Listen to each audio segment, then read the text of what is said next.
We begin tonight with the police chief in Shelby Township facing discipline. Good evening to you and welcome to 7 Action News at 6. I'm Carolyn Clifford. And I'm Dave LEWALLEN. The chief was sidelined last week after explosive and offensive tweets surfaced encouraging violence against police protesters. 7 investigator Ross Jones is live now with what happened at a heated meeting on the chief's future. Ross.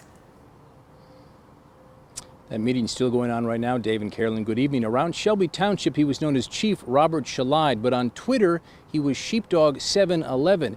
And it was comments he made on Twitter about glorifying violence against protesters that could lead to his ouster.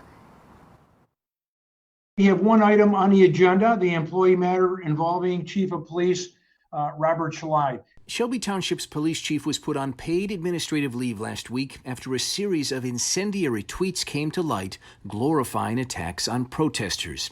Using the name Sheepdog 711, Chief Shelide wrote, "Trump threatening to deploy the military. I have a better idea.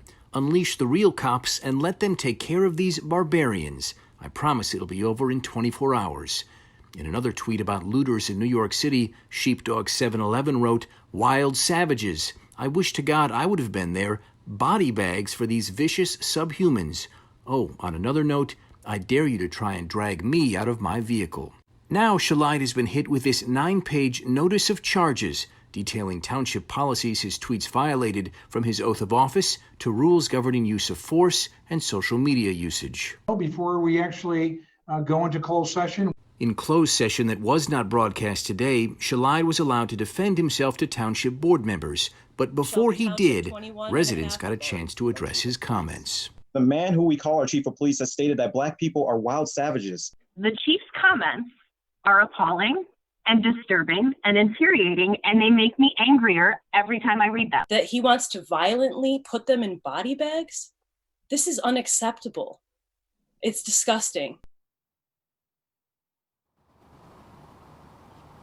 More than 100 residents joined that meeting to voice their concerns about Chief Shelide, saying, I'd say about 95% of them, that he should be fired, though some did come to his defense, including some of Shelide's own officers.